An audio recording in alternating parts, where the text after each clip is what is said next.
Olá, uma ótima tarde a você. Começamos agora a segunda edição do Agricultura BR ao vivo para todo o Brasil. Você está nos acompanhando pelas antenas parabólicas, também pela NET Claro TV nos canais 190 e 690. Ainda pelo TV por assinatura no Paraguai e no Brasil pela Neo TV.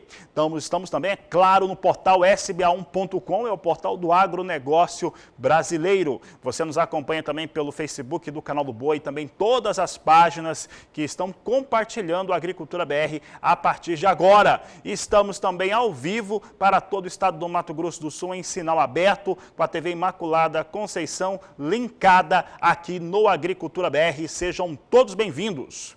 E olha, no programa eu já começo falando a respeito daquilo que adiantávamos a respeito da expectativa para esta semana, alta para a arroba do boi gordo. Os valores realmente subiram, o valor para o mercado físico, ele vem tendo uma elevação, apresentou-se principalmente no estado de Minas Gerais e também no estado de São Paulo. No mercado futuro, a posição de mais curto prazo, janeiro, ficou acima de R$ 280 a arroba nesta última segunda-feira, assim como era a previsão. Estamos com uma média de preço para o estado de São Paulo na casa de R$ 276 a arroba. E às primeiras horas da manhã, de acordo com informações que chegam ao Agricultura BR, através de importantes sinalizadoras, aplicativos que fazem aí a conferência e também o cruzamento de dados informados por pecuaristas em todo o Brasil, em Minas Gerais nós tivemos forte proposta de compra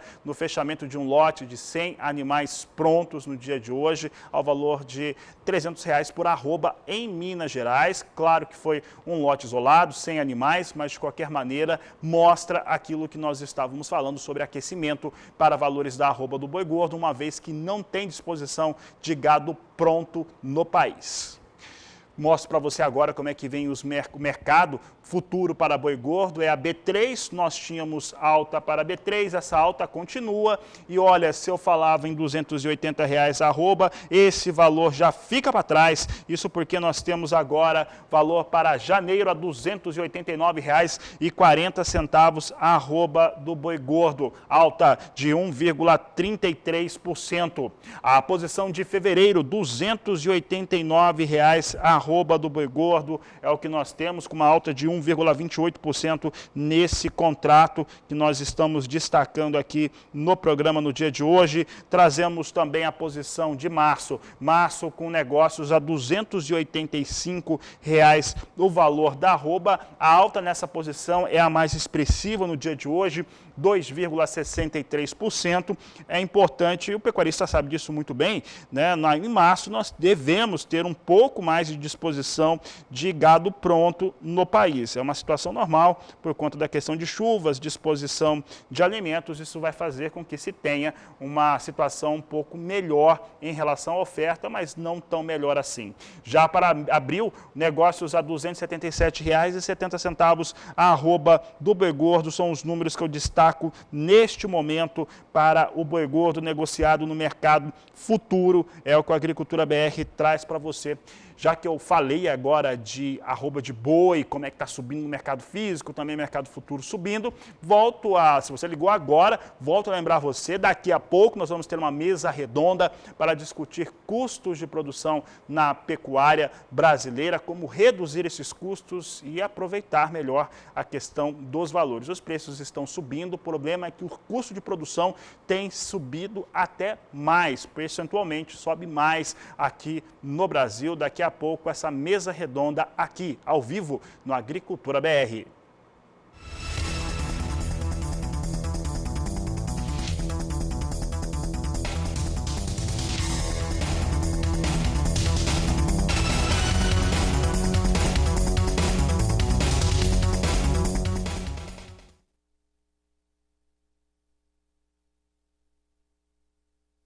Falo agora das exportações brasileiras do agronegócio no ano de 2020. Pela segunda vez, foi superada a marca dos 100 bilhões de dólares. E olha, falando de todas as exportações do Brasil no ano passado, em relação à receita, o resultado do agronegócio é de 48%. É quase a metade de tudo que o Brasil exportou, praticamente a metade, 48%, são os números que nós trazemos hoje, são números do governo federal, principalmente do Ministério da Agricultura, Pecuária e Abastecimento. Eu começo trazendo aqui, então, esses números. Veja só que o valor, então, totalizado foi de 100 bilhões 810 milhões de dólares, uma alta de 4,1%. Ele fica abaixo apenas do ano de 2018, foi quando teve aquele estouro da exportação de soja, quando atingiu 101 bilhões 170 milhões de dólares. Comparado ao ano passado, a alta é de 4,1%.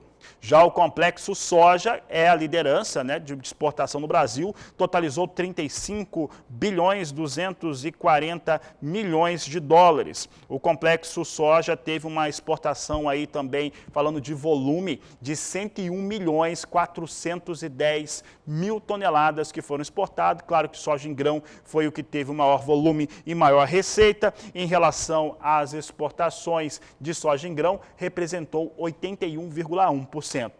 O outro destaque que trazemos aqui das exportações brasileiras do agronegócio é o complexo carnes, com 17 bilhões 160 milhões de dólares na exportação, peso importante aqui em relação aos negócios com o complexo carnes, que teve a carne bovina representando aí 49,4% do montante, crescimento de 11,1% para a carne bovina, totalizando 7 bilhões 450 milhões de dólares nas exportações só de carne bovina, aqui uma representação importante frente a todo o complexo carnes brasileiro.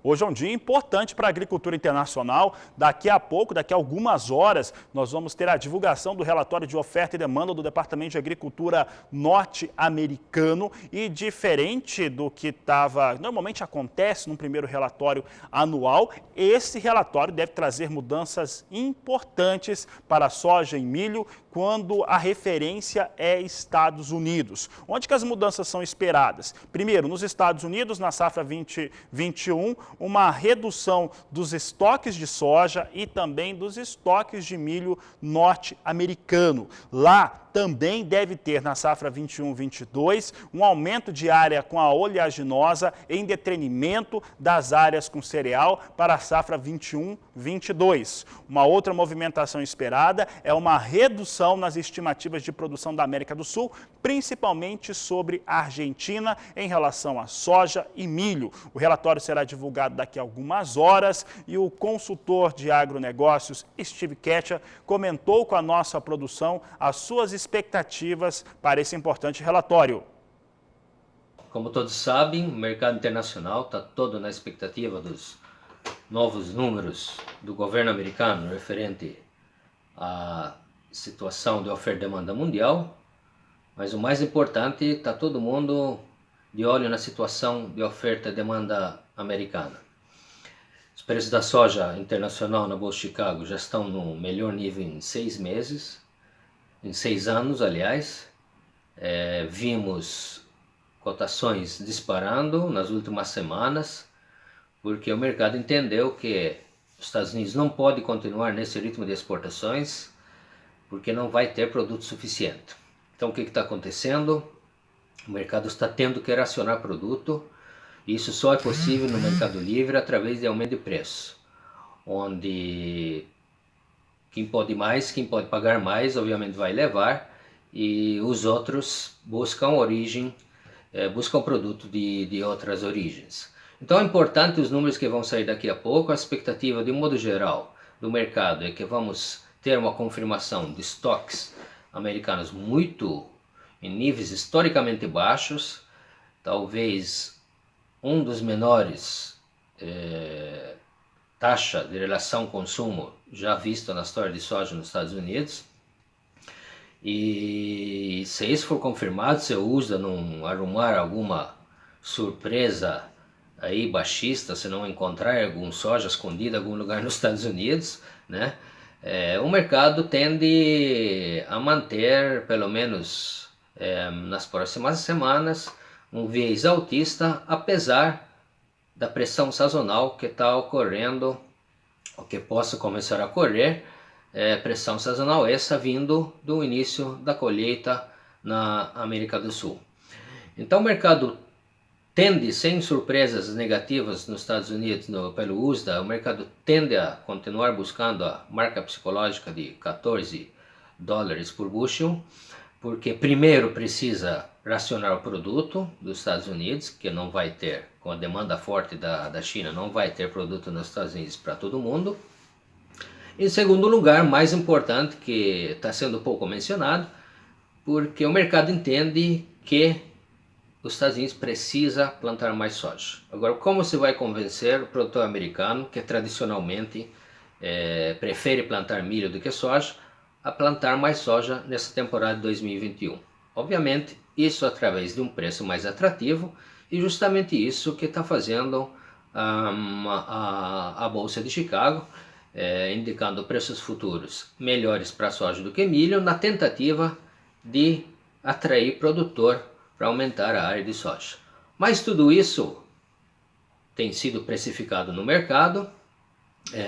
As tendências de curto prazo, obviamente, felizmente ou infelizmente, vão depender muito dos números que vão ser divulgados daqui a pouco, porque não interessa para o mercado minha opinião, a opinião de outros. No fundo, para o mercado em si, como hoje, o que interessa são os números oficiais que vão ser divulgados daqui a pouco pelo governo americano. Repito, do ponto de vista lógico, a tendência é que o USDA vai confirmar esses números historicamente baixos. Mas já tivemos casos no passado onde veio alguma surpresa, um número inesperado que acaba frustrando o mercado. Bom, isso é a questão do mercado de hoje, esperando os números que saem daqui a pouco, e depois para frente vamos ver como vai se comportar a demanda internacional, que na nossa opinião vai continuar forte ao longo do ano inteiro. Questão climática na América do Sul, quantificar as perdas, tudo isso vai ser precificado nos preços nas próximas semanas e meses, mas de um modo geral, tudo indica que aquela fase de preços baixos no mercado internacional, aquele ciclo de preços baixos já faz parte do passado, e agora estamos em pleno ciclo, talvez o início de um ciclo de preços historicamente mais elevados, e aqui não estou me referindo só a soja, mas farelo também, milho também e trigo também. Então, commodities agrícolas, apesar dos problemas financeiros mundiais, questão de economia em recuperação, incertezas em relação à pandemia, pelo menos nesse mercado de grãos, o cenário continua sendo positivo e altista ao longo de 2021, puxado pela demanda e talvez independentemente da oferta que a gente vai receber dos países produtores como Brasil, Argentina, Estados Unidos e outros do Mar Negro aí nos próximos meses. Tá aí o Steve Ketcha falando lá de Malta, na Europa, a respeito desse relatório de oferta e demanda que será apresentado daqui a algumas horas. Bom, falar em Estados Unidos, hoje o Departamento de Agricultura norte-americano, nas primeiras horas, também destacava a venda avulsa de 120 mil toneladas de soja realizada por exportadores privados para destinos não declarados. Bom, está todo mundo esperando esse relatório. Vamos ver como é que vem soja em Chicago. Neste momento, negociações com a oleaginosa. Posição de março sobe forte. Essa subida aqui é de quase 1%, é porque se acredita mesmo que os estoques norte-americanos e mundiais sejam mais baixos. Posição de março, 13 dólares e 85 centos o bushel, sobe agora 0,9%. Maio, 13 dólares e 80 centos o bushel, julho, 13,67. Posição de agosto, 13 dólares e 14 centos por bushel, são os negócios que eu destaco agora no mais curto prazo, com a oleaginosa negociada em Chicago.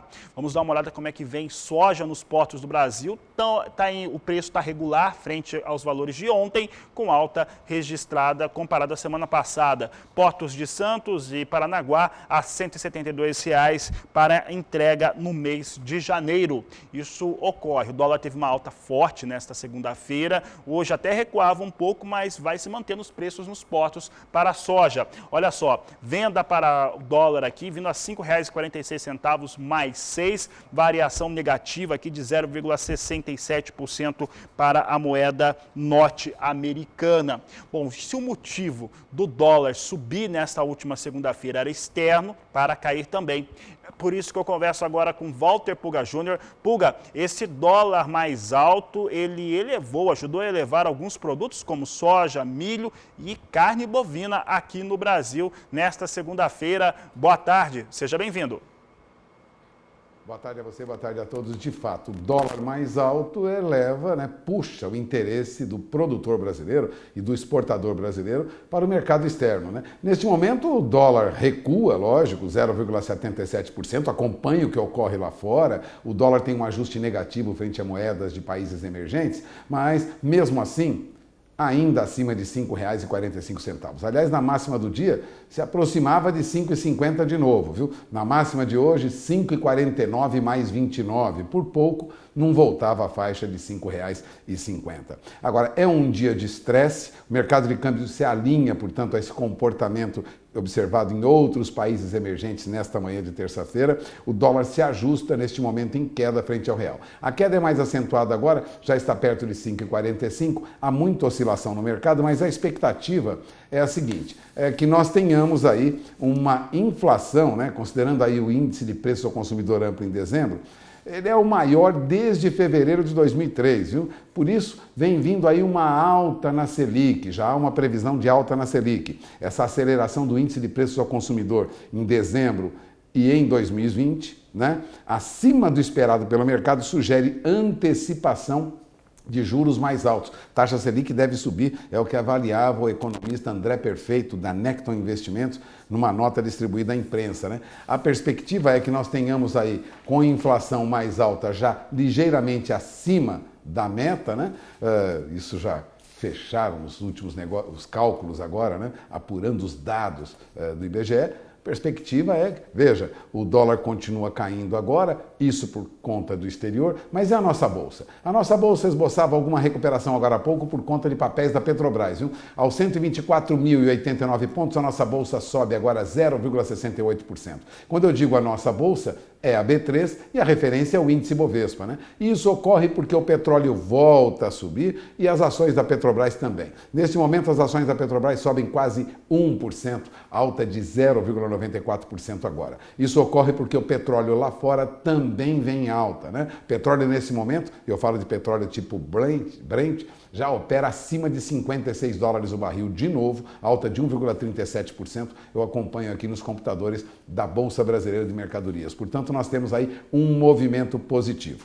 Lá nos Estados Unidos, as bolsas vêm em alta, portanto, o Brasil acompanha esse movimento no mercado americano. Mas na Europa não é assim, não. Na Europa, movimento de baixa, o mercado vai fechando agora nas principais bolsas, tanto na Alemanha, como França, como no Reino Unido, em movimento de baixa, ou seja, com leve queda, mas nos Estados Unidos já vem uma recuperação.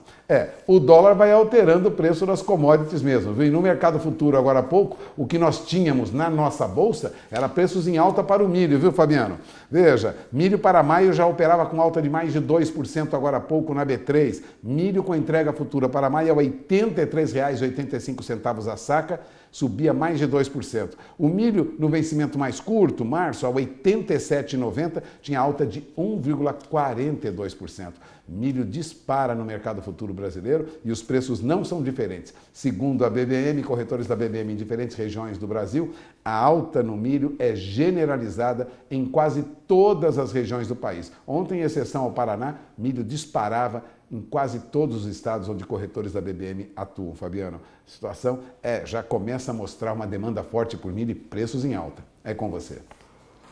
Tá certo, Walter Puga, obrigado. Isso preocupa o Complexo Carnes e a suplementação animal com milho. É por isso que você vai acompanhar agora essa entrevista e o pecuarista deve ficar muito atento também, que isso tem a ver com a agricultura e com a pecuária, principalmente porque compra esse milho. Questões relacionadas, primeiro, a paralisação na Argentina, o governo ter parado lá os embarques de milho, liberar só 30 mil toneladas por dia, que é um absurdo. Também o que tem a ver com as perdas da produção aqui no Brasil, no Rio Grande do Sul, perda de 70%, de acordo com os dados da AproSoja local. social, entre outros temas, nesta entrevista concedida por Cesário Ramalho da Abramilho para a repórter Berenice Leite. Bom, hoje conversamos com o presidente da Abramilho. Muito obrigada, Cesário Ramalho, por falar conosco. Obrigado a vocês. Um prazer falar com o canal do Boi. Oportunidade de falar com meus companheiros e colegas do campo brasileiro. Presidente, como representante da Abramilho, eu gostaria que o senhor relatasse qual que é o cenário aqui no Brasil diante dessas últimas colocações da Argentina, né? Houve uma suspensão temporária anunciada no dia 30 de dezembro e agora eles voltaram atrás, só que com um limite para exportação de 30 mil toneladas. Qual que é o cenário? Como que o Brasil vê isso, né? Sabendo que a alternativa seria exportar dos Estados Unidos, isso seria bom ou não? Você sabe que o mercado do milho, a produção do milho, a demanda do milho, ela está muito delicada. Nós estamos nos limites aí dos nossos estoques, né? Conseguimos passar esse final de ano. Vamos ter um problema agora no começo do ano, não previsto, que é a perda de 5 milhões de toneladas da produção aí de verão do Rio Grande do Sul, Santa Catarina e uma parte sul do Paraná. E isso choca bastante, apesar de ser, se você tomar a produção brasileira toda, não é tão grande, mas 5 milhões de toneladas nesse momento, e que nós temos pouco estoque, e que é o que nós contávamos para as indústrias, para a produção brasileira, era com esse milho do Rio Grande do Sul. E isso vai falhar. Então, a partir disso, a Argentina passou a ser muito importante para nós brasileiros, né? Então, não que a gente já esteja importando muito milho da Argentina, mas existia a possibilidade de importar. Porque essas questões também, Berenice, nós precisamos estar atentos, porque uma coisa é prever e outra coisa é acontecer de fato. Então, todo mundo cria polêmica, quer exaltar, quer acirrar ânimos e tal. Ah, não tem milho, não tem milho. No final do ano passado, algumas entrevistas falaram, mas acabou o milho. Eu falei, mas meu Deus do céu, quer dizer que vão morrer todas as galinhas do Brasil, todos os suínos? Não, não é assim. Nós estamos, sim, com dificuldade. O mercado está muito atrativo, o mercado está muito bom para o produtor. Vai nos incentivar a aumentar o plantio, dar um trato melhor no plantio, vamos dizer, aumentar os nossos fertilizantes, trabalhar mais para aumentar a produção. Então, Berenice, eu acho que essa questão da Argentina ela tem um impacto, sim.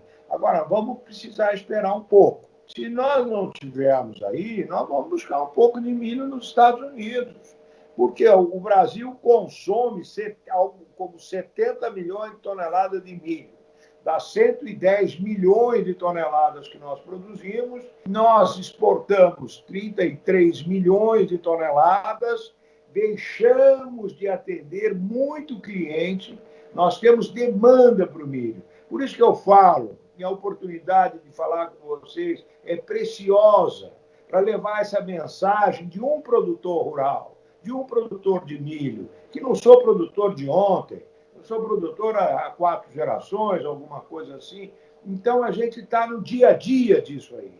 Então, nós temos comprador de milho, vamos plantar mais milho, vamos tratar melhor as nossas lavouras, porque nós temos o produtor, o comprador. Então, voltando ali, nós temos, então, um consumo grande de milho, mas o consumo brasileiro de milho é algo como 6 a 7 milhões de toneladas mês.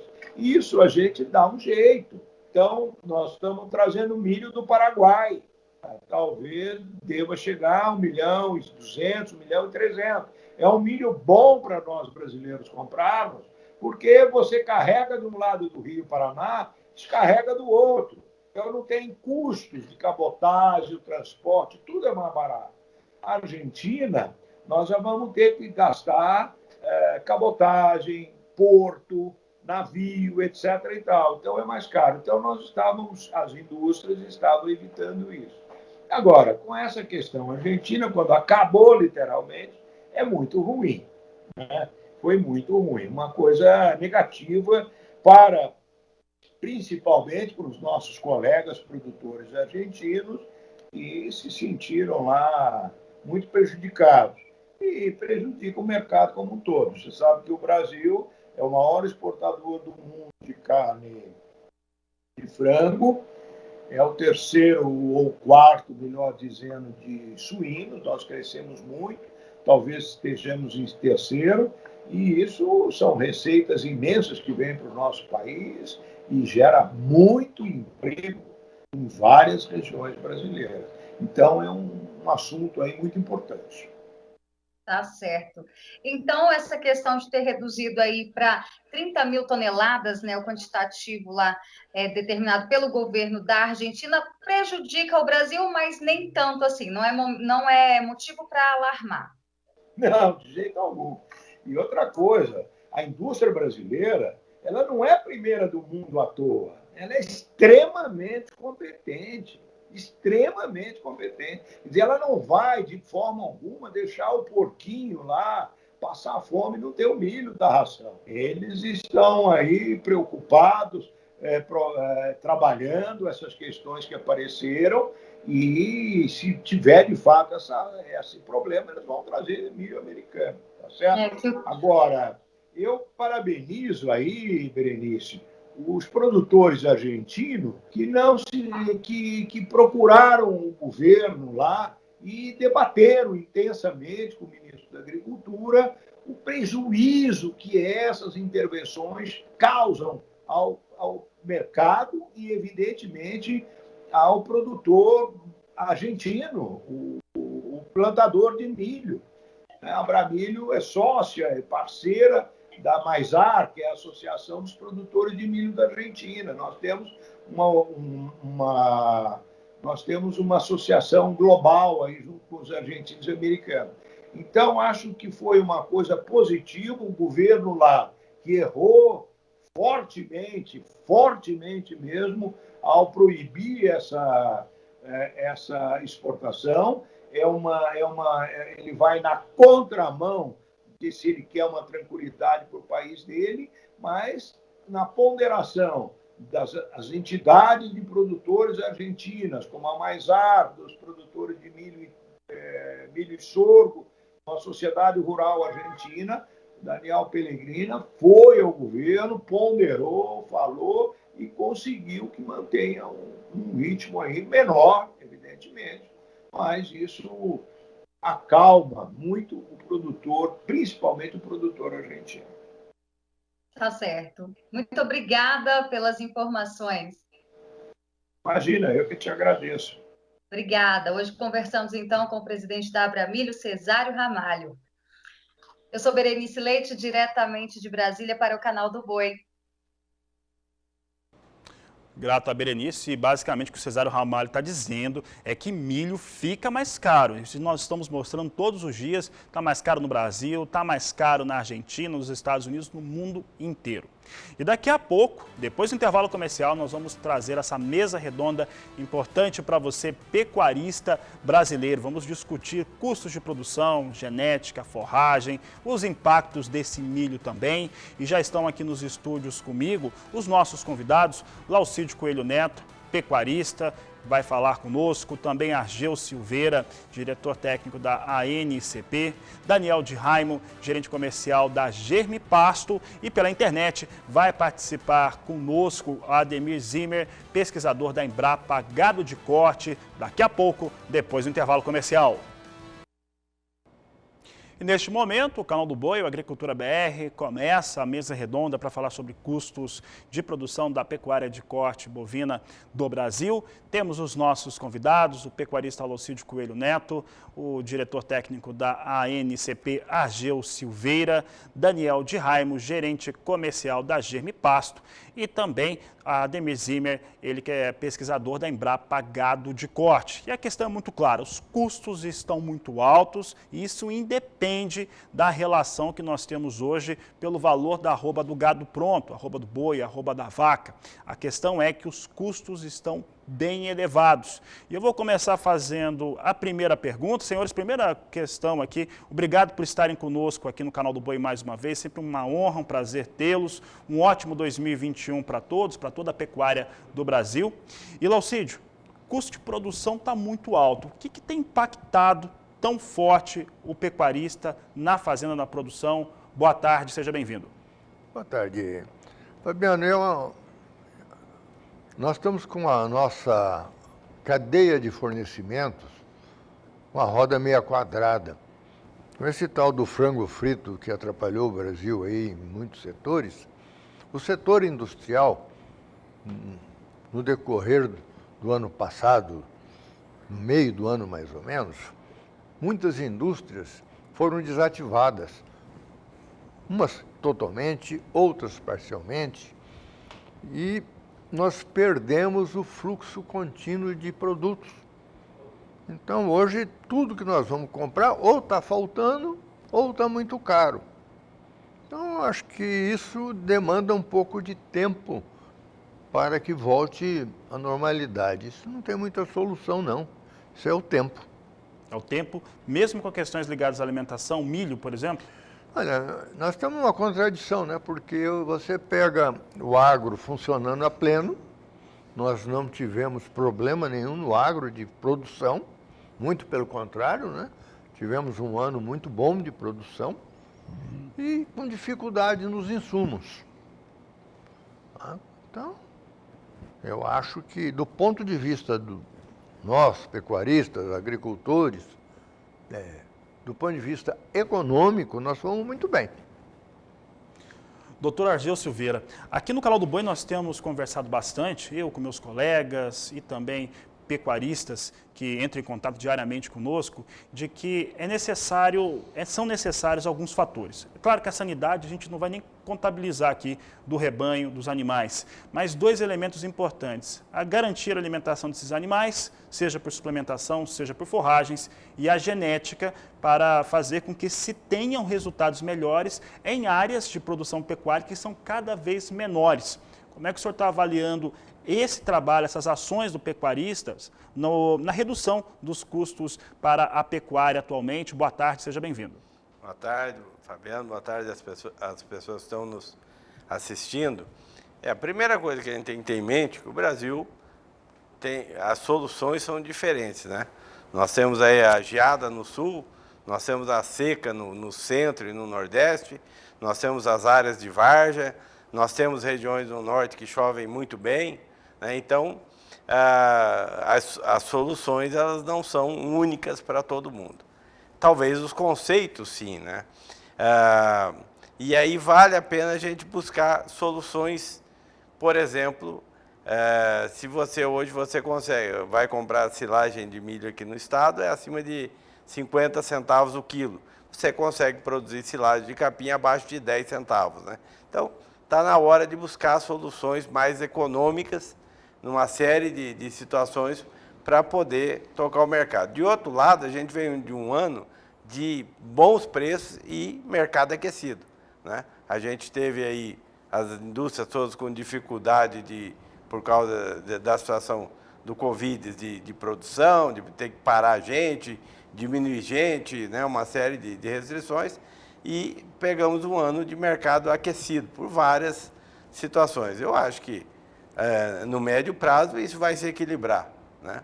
Agora, é muito importante, eu acho que para o produtor, né, que ele cada vez mais pense em tecnologia. A gente vê hoje que a nossa atividade, principalmente pecuária, ela em relação às atividades que competem com nós, ou pelo mercado de carne, ou pelo espaço físico de produção, nós perdemos em uso de tecnologia. Há bons produtores, sim, mas na média a gente tem muito espaço para implementar o uso de tecnologia de aumento em rentabilidade. Eu vou pegar um dos ganchos, Daniel, do que o doutor Argel acabou de falar, e vou chamar a participação aqui do doutor Zimmer, o Ademir Hugo Zimmer, pesquisador da Embrapa Gado de Corte, que fala sobre como que a pesquisa, as forragens, ela traz resultados que ajudam a reduzir esses custos de produção. Boa tarde, doutor Ademir, seja bem-vindo. Boa tarde, Fabiano, boa tarde a todos. Nós temos que entender que pastagem é a base da nossa pecuária e qualquer projeto de pecuária, de bovinos de corte ou de leite, precisa envolver pastagem, né? Então, as pastagens, elas são o alimento principal, principalmente na pecuária de corte, né? E elas precisam ter cuidados. Nós hoje temos bastante cultivares de pastagem adaptadas às mais diferentes condições, com maior ou menor resistência a certas pragas, mas algumas são muito interessantes. Então, o produtor precisa estar atento à escolha da pastagem, precisa fazer uma boa implantação da pastagem, um bom estabelecimento, um manejo correto, que é fundamental. O que mais degrada pasto é o excesso de lotação. Eu diria que 80% das nossas pastagens têm excesso de lotação, pelo menos em alguns períodos do ano. E também, aliado a um bom manejo, é necessário fazer alguma adubação de manutenção. Pastagens bem conduzidas, bem manejadas, de braquiária e pânico, elas podem perdurar por muitos e muitos anos. Eu sempre cito um exemplo que nós temos aqui na Embrapa de Corte, que implantado em 82, o braquiarão Marandu, ele está aí até hoje, fechou 38 anos em novembro passado, está em perfeitas condições. Teve algumas adubações a partir de 96, sempre com manejo razoável, mas teve também pressões de pastejo diferenciadas, mas toda a pastagem está em boas condições. Então, o importante é cuidar. Aí o doutor Ademir Zimmer, obrigado pela participação. E Daniel, isso tem muito a ver com você, né? Ele fala a respeito dessa questão das pastagens, né, em relação da pecuária de leite, mas principalmente da pecuária bovina de corte. E aí você está na área comercial de uma das mais importantes empresas do país. Como é que está a procura do pecuarista em relação a semente de pastagem para formação, para reforma e principalmente investimento também, adubação dessas pastagens que já existem? Boa tarde, seja bem-vindo. Boa tarde, Fabiano. Boa tarde a todos. Foi um ano bastante atípico, pouca oferta de semente. Essa mudança que acontece normalmente no agro de oscilações de preço fez com que o produtor que ora produz semente forrageira, ora produz soja, migrou para a soja. O preço de soja né, no pico aí histórico. Então houve uma redução de área plantada, isso impactou na oferta de semente forrageira desde o início da safra. E ao longo do tempo, pelos preços de arroba em alta, houve uma procura maior de semente. Então, houve um descompasso aí na necessidade de semente e a oferta. Então, os preços de semente forrageira na safra 2021 foi bem acima dos patamares normais aí dos anos anteriores. Então, houve um aumento de procura e agora, no período principal, no período de plantio, a partir de setembro, outubro, nós tivemos na grande maioria do país problema de chuva, né? As chuvas não foram regulares, em algumas regiões atrasou, tem algumas regiões que ainda não normalizaram, isso impacta diretamente na formação, não só na formação, mas também nas pastagens antigas. O manejo, a programação que o produtor tinha para manejar os animais, para diversificar o pastejo acaba sendo prejudicado. E principalmente essa nova implantação. Então, essas pastagens estão em fase de implantação, sofrendo bastante. Algumas áreas houve necessidade de replantio e ataque de praga também vem junto. Quando você não tem uma condição muito favorável, qualquer a mais aí prejudique bastante. Então, o produtor precisa, nesse momento, resolver internamente, aumentar os níveis de controle dentro da propriedade, buscar, de fato, novas tecnologias e, às vezes, o simples, né, bem feito vale mais do que uma nova tecnologia mal implantada ou mal conduzida. Então é muito importante, nesse momento de dificuldade, como o Laucídio falou, como o próprio Argel, esperar, dar tempo, então resolver dentro da porteira, né, produzir mais, resolver gargalos, resolver problemas, para que tenha pastagem, né? A pastagem, de fato, é o início de tudo, então precisa realmente, e claro, alguns fatores que não dependem de ninguém, que é esse caso do clima. Isso aí, de fato, impactou muito negativamente agora nessa formação e, claro, nas pastagens antigas. Alcide, como é que você tem resolvido na fazenda essa questão de ter alimento para os animais? Bom, primeiro, acho que a válvula mais comum que nós estamos usando e está tendo aí é o tal do botar milho no sal.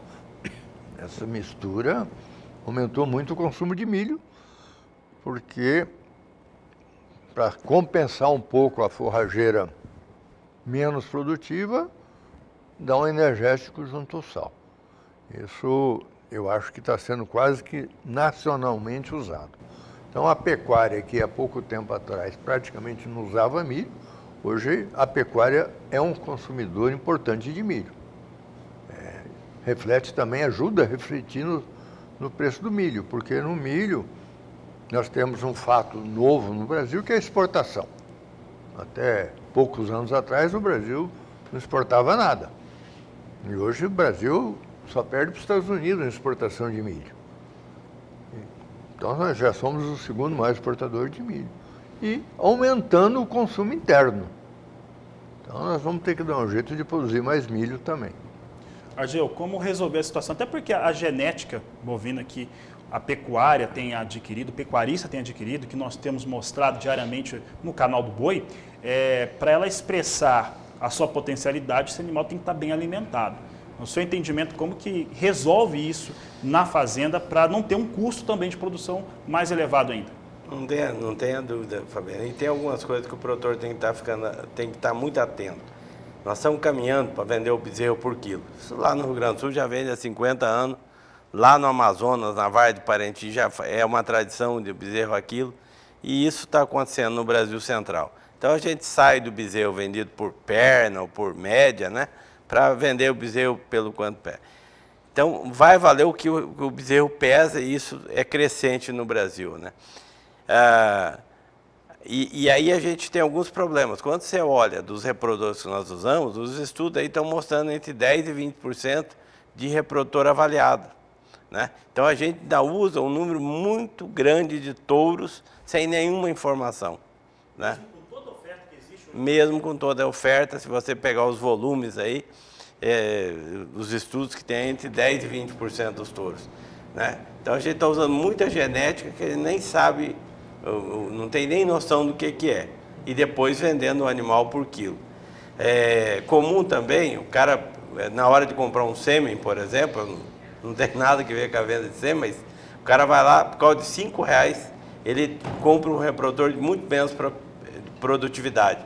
R$5 por dose, 50% de IATF, R$10 de custo no bezerro.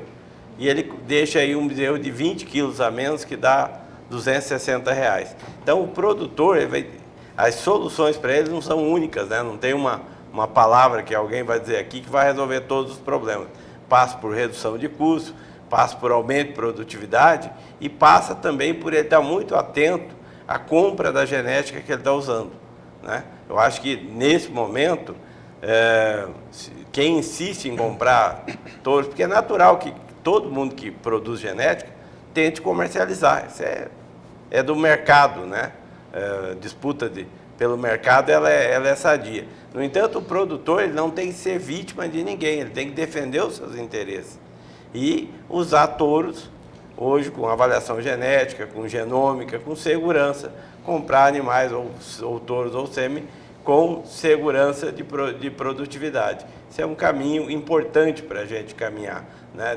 Nesse quesito, eu acho que tem um passo. E em relação aos custos de produção, o cara vai ter que se debruçar todos, se socorrer de bons técnicos para achar soluções para cada ambiente, né?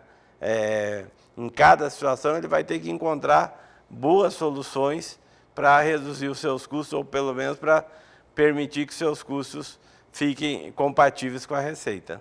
Argel, eu sempre ouvi dizer, Alcídio, Daniel, que quando você faz uma aquisição de um reprodutor avaliado, E aí nós temos alguns programas no país de extrema qualidade que avaliam touros e os animais que também estão em centrais, que fazem a comercialização de sêmen. Você leva para o seu projeto pecuário uma evolução aí de 10, 20 até 30 anos, né? Que foi trabalhado nessas propriedades que fizeram a seleção e fizeram a avaliação.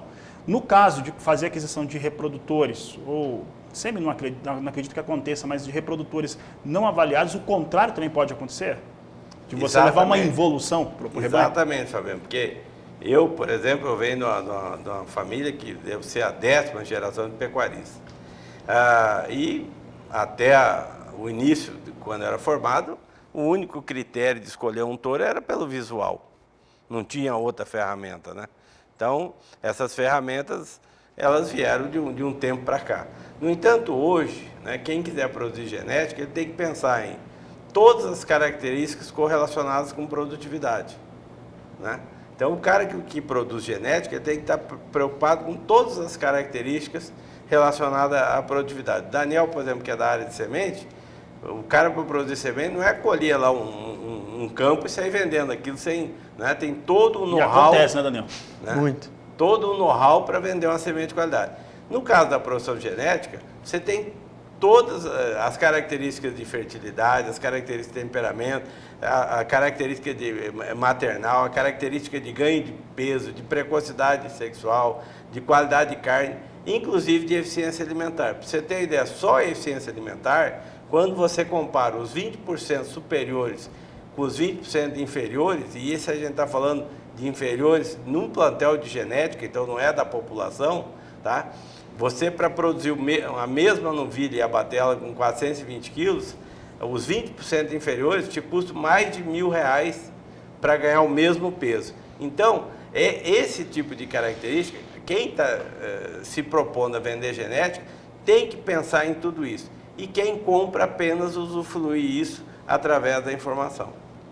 E traz uma certa preocupação, já que tem tantos pecuaristas que não fazem, Daniel, aquisição de reprodutores avaliados, né, que tenham ali a sua, vamos colocar assim, né, o seu registro e bula garantido. O pecuarista tem conseguido tratar a pastagem como uma cultura padrão, como se fosse soja, como se fosse milho, daquela maneira que a gente aprende lá na faculdade. Ele consegue hoje fazer esse tratamento com a sua forragem, com as suas áreas de pastagem? Fabiano, na grande maioria ainda não, né? De fato, vem mudando o conceito, essa evolução dentro da pecuária cresceu muito. Muitos pecuaristas, tem um exemplo aqui do Laucídio, na integração lavoura-pecuária, se não fizer isso, não tem outra forma. Cresceu muito. Hoje, o risco da má formação, o impacto que ela dá, além do prejuízo financeiro do tempo, desse planejamento para os animais que iriam para aquela pastagem, eu não ter aquela pastagem, é realmente muito ruim. Mas ainda não, a grande maioria ainda compra semente pelo preço do quilo, como o exemplo do Argeu, sem característica nenhuma, sem controle nenhum.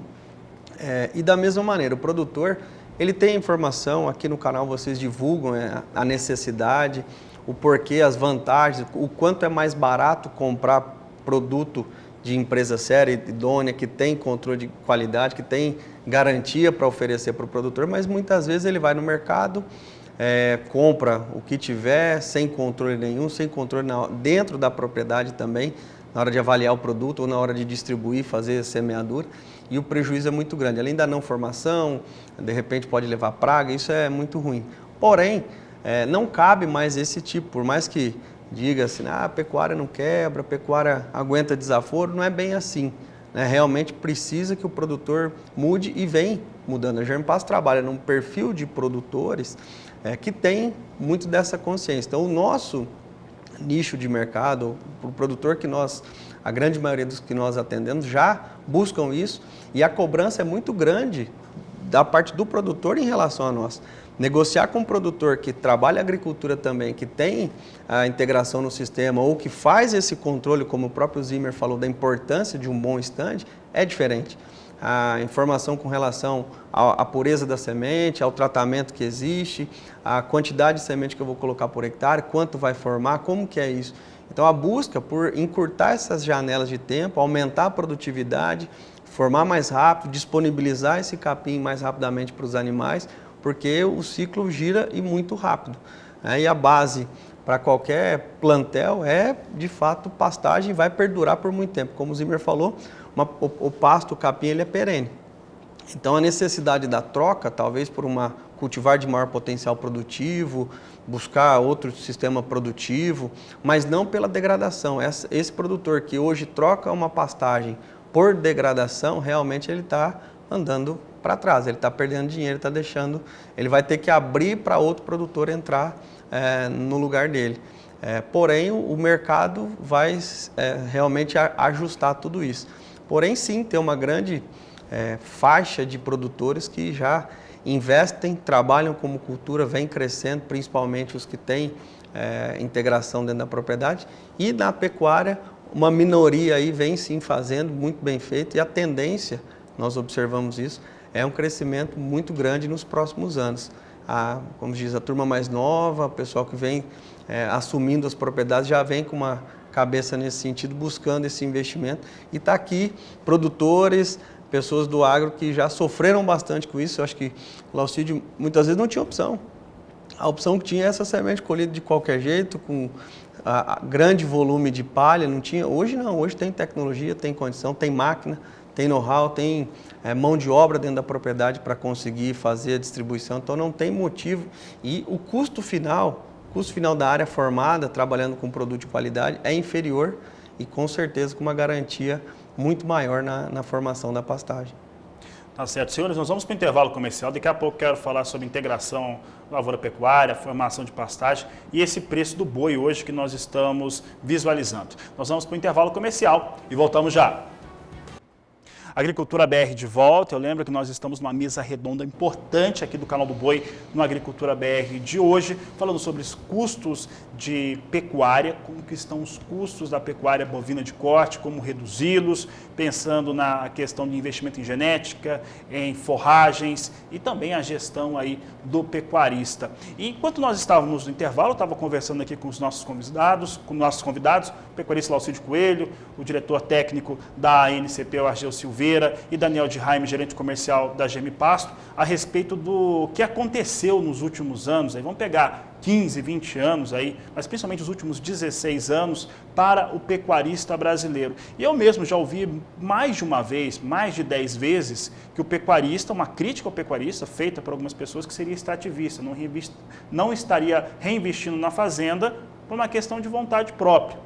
Aí eu estava lembrando com vocês aqui algumas coisas que aconteceram em 16 anos, que eu acompanhei mais de perto, inclusive muitas vezes muito próximo ao senhor Laucídio Coelho, lá na Associação dos Criadores. Nós tivemos nesse período formação de cartel por indústria frigorífica.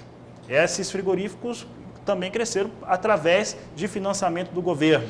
Essa formação de cartel jogou o preço da arroba lá embaixo. Tivemos crise da febre aftosa. Tem os ciclos de pecuária natural que vai acontecer, vai ter um momento de alta, um momento de baixa, que é extremamente natural. As crises econômicas todas dos governos que vieram para cá. E nessas situações todas, eu devo ter deixado algumas de fora, mas dentro dessas situações todas, nós tivemos ali um pecuarista empobrecendo.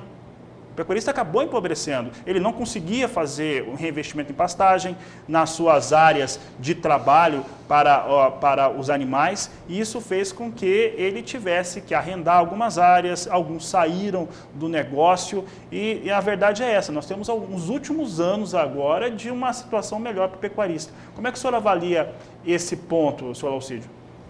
Fabiano, a descapitalização da pecuária nacional é um fato. O pecuarista sem recursos foi matando as matrizes. Então, essa alta de preço, de forma muito significativa recentemente, ela reflete principalmente a falta de matrizes. Nós tivemos um acréscimo muito grande na oferta de matrizes, que ajuda a derrubar o preço, e agora a falta de matriz ajuda a subir. Isso trabalha.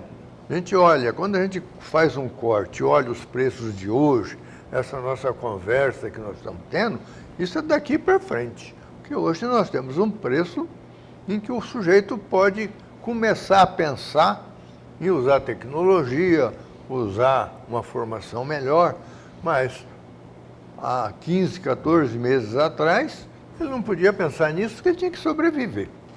Esse é um problema que, isso que você falou da falta de financiamento. O financiamento na pecuária é cíclico. Né?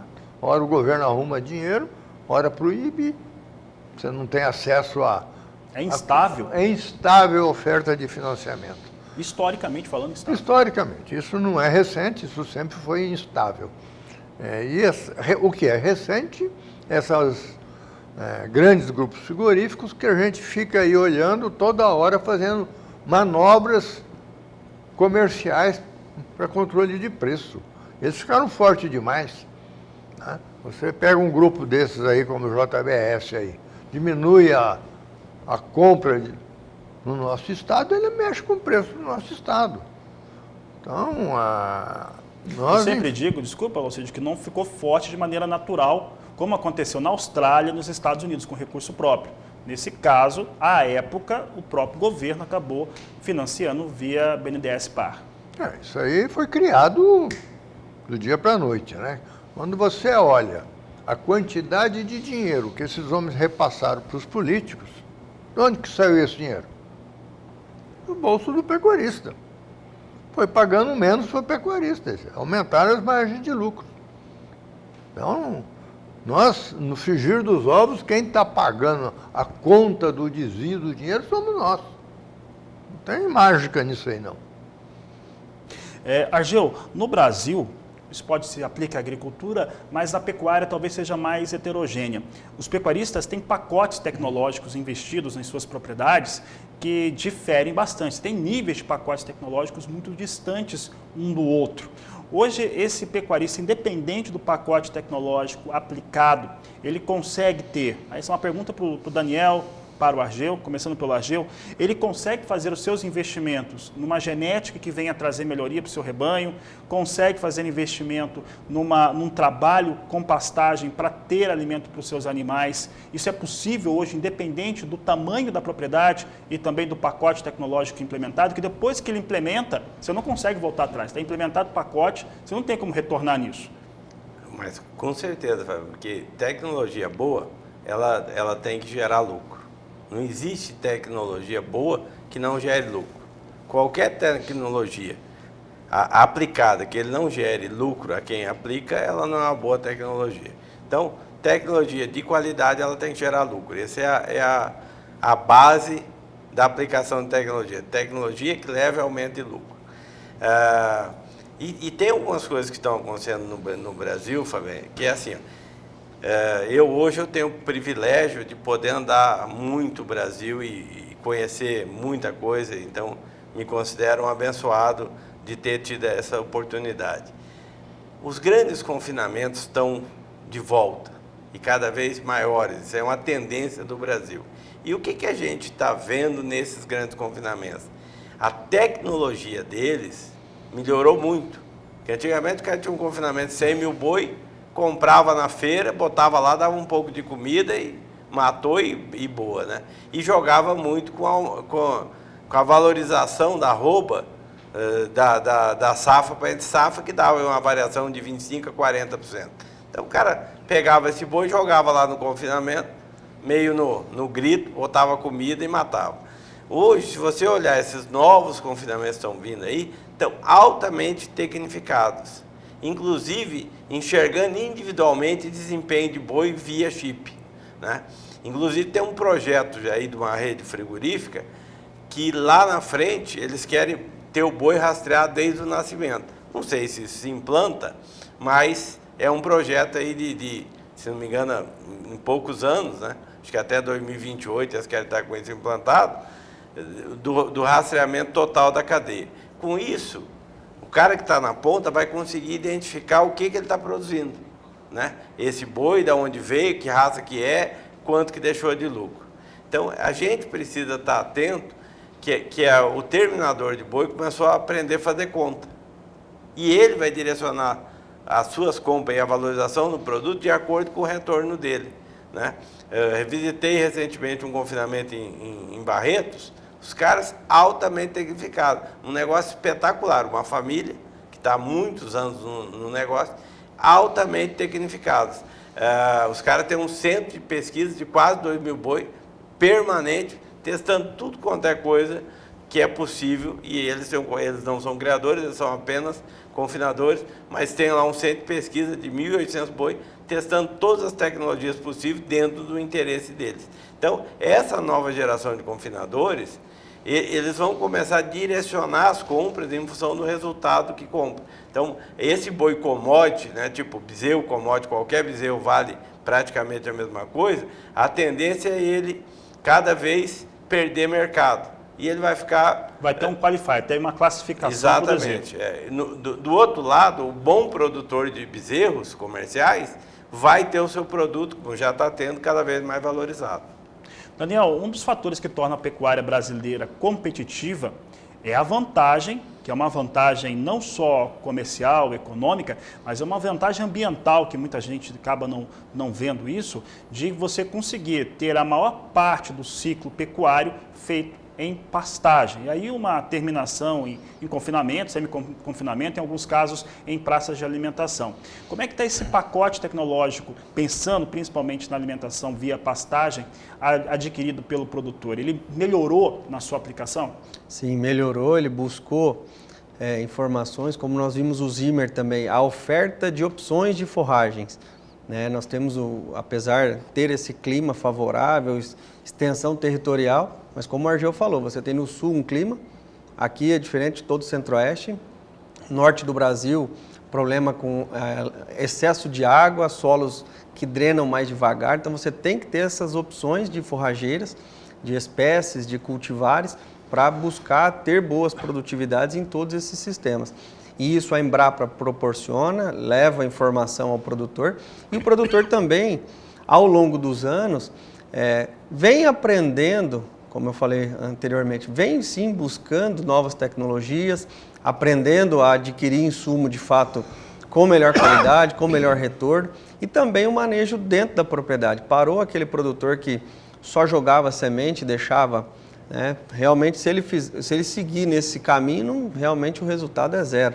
Então, um bom preparo, reposição de nutrientes, nem todos conseguem, mas muitos produtores estão buscando realmente melhorar o solo, dar melhores condições para a forrageira para ter o desempenho. Não adianta colocar uma forrageira de alto potencial produtivo num solo pobre. A degradação vai ocorrer no segundo e no terceiro ano. Então, isso o produtor já vem buscando maneiras de melhorar e depois do capim implantado, melhorar o manejo. O grande segredo nesse momento, que é pauta em vários projetos de pesquisa dentro da Embrapa, é como colher o capim. Então, o produtor já trabalhou bastante, tem o que melhorar ainda na parte de formação e manejo, mas principalmente ofertar forragem de qualidade em quantidade o ano todo. Esse é o grande objetivo. Aí, como o Lacilde falou, colocar o milho, colocar alguns com um custo menor para poder potencializar, usar toda a genética, usar tudo que o animal tem. Se não tiver essa boa pastagem, e muitas vezes a tecnologia, como o Argel falou, ela tem que trazer lucro, mas nem sempre ela custa mais. Nem sempre a implantação vai gerar uma despesa muito maior. Claro, desde que bem feita, bem implantada, com acompanhamento técnico, o produtor sim tem possibilidade de um salto de produtividade muito grande, às vezes com investimento muito pequeno ou alguns ajustes dentro da propriedade E hoje estão aqui no canal, por exemplo, você tem várias formas de o produtor levar essa tecnologia para dentro da propriedade. Tá certo. Senhores, nós estamos agora a 8 minutos do encerramento dessa edição. Eu vou fazer uma pergunta final, os três vão responder a mesma pergunta, e eu gostaria que vocês respondessem dentro da questão específica da atuação de cada um de vocês na pecuária bovina de corte, qual que é o futuro dessa pecuária? Estamos vendo um momento no qual o Brasil é o maior exportador do mundo, há uma ampliação dessas exportações, embarques de carne bovina, a qualidade dessa carne é cada vez melhor, muitas vezes alguns mercados mais exigentes acabam não reconhecendo e pagando mais por essa carne, isso é uma questão de problemas. Nós temos uma população hoje brasileira que está um pouco achatada, tem desejo de consumir mais, mas não consegue, porque não temos conseguido, a Covid também ajudou a trazer uma situação aí de paralisar o crescimento que o país estava tendo. Como é que vocês avaliam esse momento ou o futuro da pecuária em cada uma das áreas? Saulo Alcídio, pode começar respondendo, por favor. Fabiano, eu gostaria de ressaltar primeiro a importância do pasto. Esse é o pilar que faz a diferença da pecuária do Brasil. Nós estamos competitivos porque nós temos pasto. O resto é resto. Desculpe o Argeu, nós podemos falar em genética, podemos falar em milho, no coxo, mas nós temos que ter pasto, que esse sim é o que faz a grande competitividade do Brasil. Em segundo lugar, que nós não podemos perder de vista isso, o Argeu citou, botar chip em boi. O mercado que exige isso, que é mais o mercado europeu, é praticamente insignificante para o Brasil. Nós não podemos generalizar essa ideia para a pecuária. Isso aí é alguns europeus, porque nem todos os países europeus pedem isso, e eles não compram praticamente nada do Brasil. Uma coisa que me preocupa um pouco é que o Brasil hoje, nós temos 60% das nossas exportações na mão de um único cliente. Um único que está importador. Recuperando o rebanho suíno.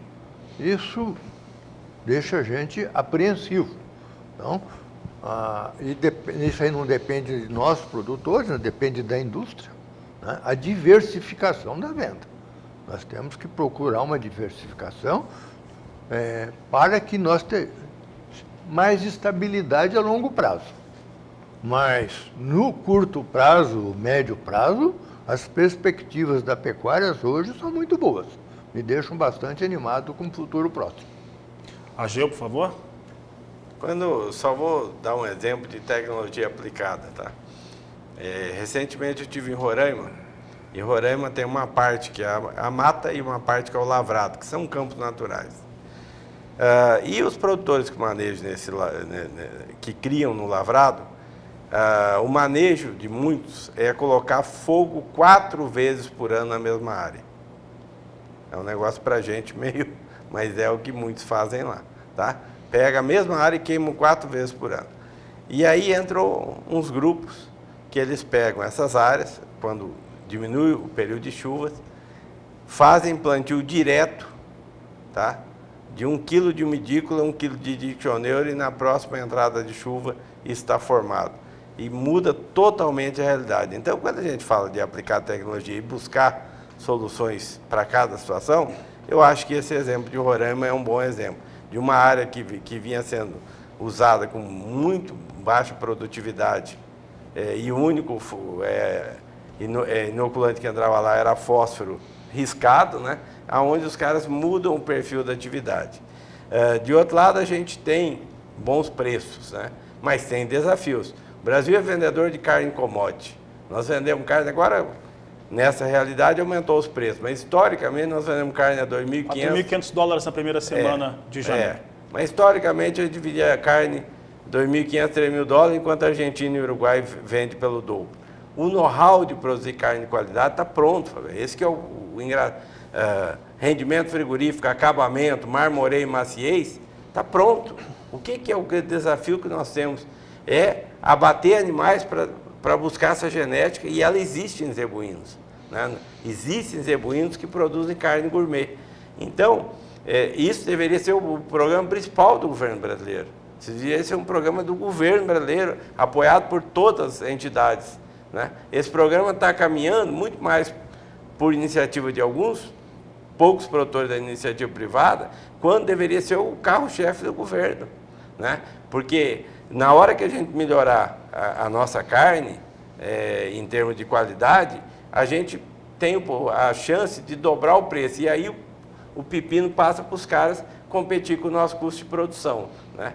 E a tecnologia de você ver rendimento frigorífico, maciez, marmoreio, acabamento em zebuínos está pronto. E a boa novidade é que tem animais zebuínos com carne de qualidade.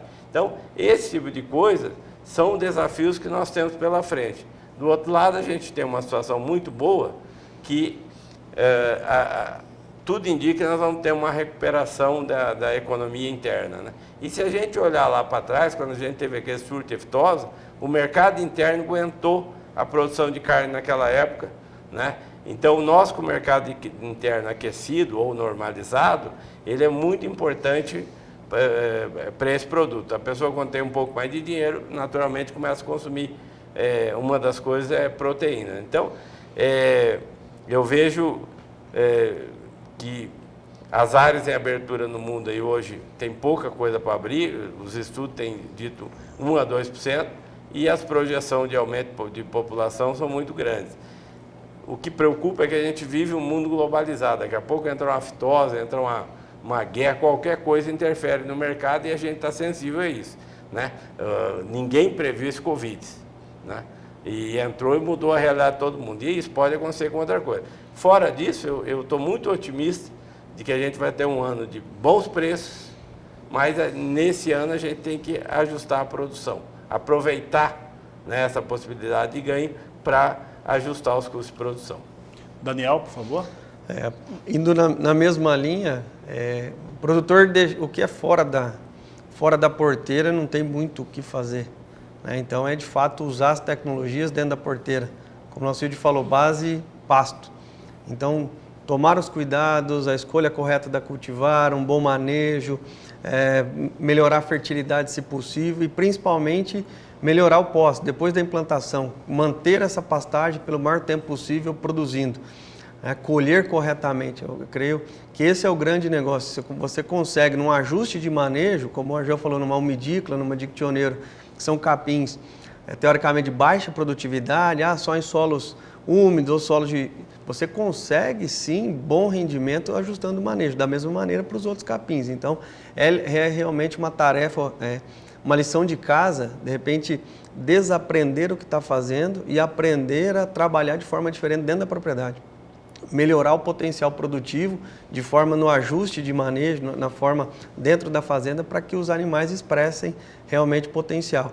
E é uma tendência, como o Argel falou, a busca por novas áreas, realmente nós observamos muito isso. Diminuiu muito o cliente que está abrindo novas áreas e aumentou muito o cliente que está reformando, buscando a reforma, buscando a melhoria de áreas que estão em algum processo de degradação. E, por outro lado, os clientes, os produtores que trabalham em integração lavoura-pecuária.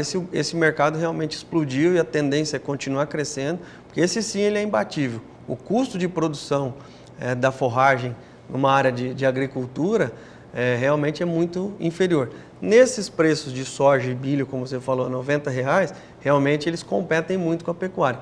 Mas na situação do ano passado, muitos produtores vão aumentar as áreas, vão reduzir de repente áreas de milho para ter o potencial de forragem, porque o desempenho animal numa área dessa com boa fertilidade é muito interessante.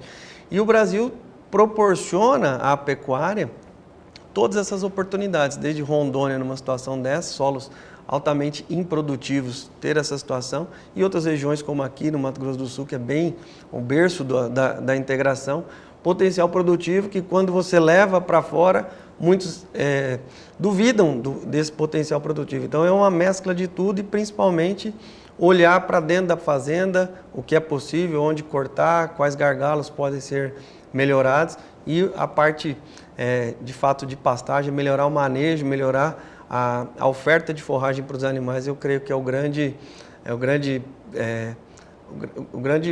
grande utilização que o produtor deve fazer e, óbvio, dentro dos próximos meses e anos aí, é uma tendência muito positiva, esse fato que o Argel comentou da economia interna melhorar e passar realmente a segurar os preços nesse patamar é muito positivo.